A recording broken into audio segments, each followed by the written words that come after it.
Segunda Carta de Pedro, capítulo 1. Saudações de Pedro. Eu, Simão Pedro, escravo e apóstolo de Jesus Cristo, escrevo esta carta a vocês, que compartilham de nossa fé preciosa, concedida por meio da justiça de Jesus Cristo, nosso Deus e Salvador. Que vocês tenham cada vez mais graça e paz, à medida que crescem no conhecimento de Deus e de Jesus, nosso Senhor. Deus, com seu poder divino, nos concede tudo de que necessitamos para uma vida de devoção, pelo conhecimento completo daquele que nos chamou para si, por meio de sua glória e excelência. E por causa de sua glória e excelência, ele nos deu grandes e preciosas promessas.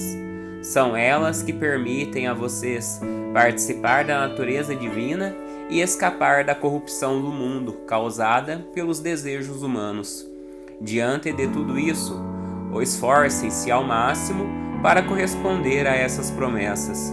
Acrescentem à fé a excelência moral, à excelência moral o conhecimento, ao conhecimento o domínio próprio, ao domínio próprio a perseverança, a perseverança a devoção a Deus, a devoção a Deus a fraternidade, e a fraternidade o amor.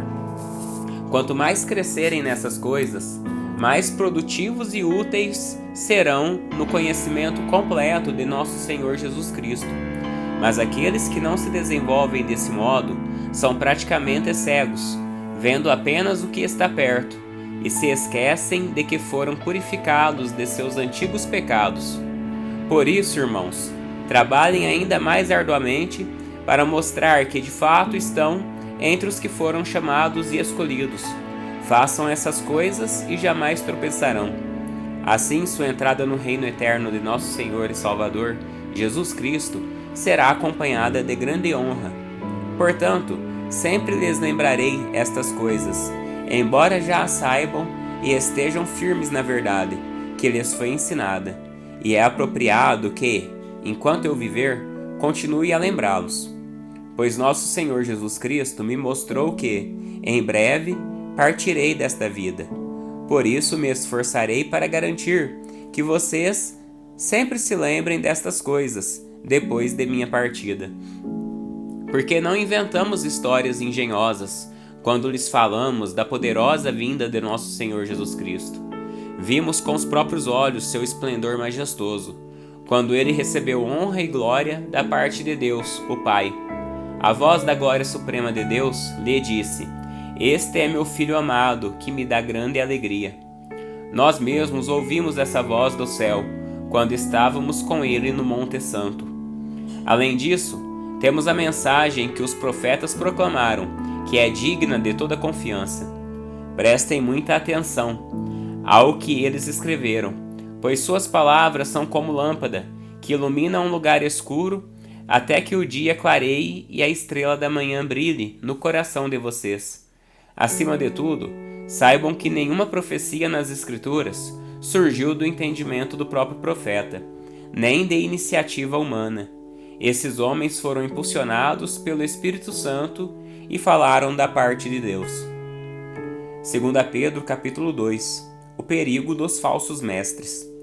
Contudo, assim como surgiram falsos profetas entre o povo de Israel, também surgirão falsos mestres entre vocês. Eles ensinarão astutamente heresias destrutivas e até negarão um mestre que os resgatou, trazendo sobre si mesmos destruição repentina. Muitos seguirão a imoralidade vergonhosa desses mestres, e por causa deles o caminho da verdade será difamado. Em sua ganância, inventarão mentiras astutas para explorar vocês, mas eles já foram condenados há muito tempo, e sua destruição não tardará. Pois Deus não poupou nem os anjos que pecaram, ele os lançou no inferno, em abismos tenebrosos, onde ficarão presos até o dia do julgamento. Não poupou o mundo antigo, mas protegeu Noé, que proclamava a justiça, e 7 pessoas de sua família, quando destruiu com um dilúvio o mundo dos perversos. Mais tarde, condenou as cidades de Sodoma e Gomorra e as transformou em montes de cinzas, como exemplo do que acontecerá aos perversos. Em contrapartida, resgatou Ló, tirando de Sodoma, por ser ele um homem justo, afligido com a vergonhosa imoralidade dos perversos ao seu redor. Sim, Ló era um homem justo, cuja alma justa era atormentada pela maldade que via e ouvia todos os dias. Vemos, portanto, que o Senhor sabe resgatar das provações os que lhe são devotos, e ao mesmo tempo manter os perversos sob castigo até o dia do julgamento. Ele é particularmente severo com aqueles que seguem desejos e instintos distorcidos e desprezam a autoridade. Tais indivíduos são orgulhosos e arrogantes, e atrevem-se até a zombar de seres sobrenaturais. Já os anjos, muito maiores em poder e em força, não ousam apresentar diante do Senhor uma acusação de blasfêmia contra esses seres. Os falsos mestres são como criaturas irracionais, movidas pelo instinto, que nascem para apanhar e morrer. Nada sabem sobre aqueles que insultam, e como animais serão destruídos por sua própria corrupção. Praticam o mal e receberão o mal como recompensa.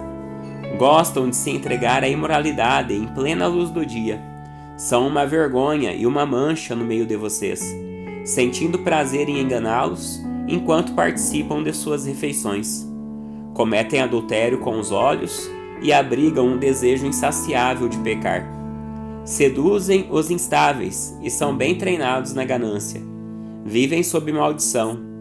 Desviaram-se do caminho reto e seguem os passos de Balaão, filho de Beor, que amou a recompensa que receberia por fazer o mal. Balaão, porém, foi refreado em sua loucura, quando uma jumenta, que não fala, o repreendeu com voz humana. Eles são como fontes secas, ou neblina levada pelo vento, e estão condenados às mais escuras trevas. Com palavras vazias proclamam sua grandeza imaginária, e apelam para desejos carnais distorcidos, a fim de atrair de volta ao pecado aqueles que mal escaparam de uma vida enganosa. Prometem liberdade, mas eles próprios são escravos da corrupção, pois cada um é escravo daquilo que o controla. E quando alguém escapa da maldade do mundo, ao conhecer nosso Senhor e Salvador Jesus Cristo, mas depois se deixa emaranhar e se escravizar novamente pelo pecado, está pior que antes. Teria sido melhor nunca haver conhecido o caminho da justiça, do que, conhecendo, rejeitar a ordem recebida para viver de modo santo. Neles se confirmam os provérbios: o cão volta ao seu próprio vômito, e a porca lavada volta a revolver-se na lama. 2 Pedro, capítulo 3. O dia do Senhor se aproxima.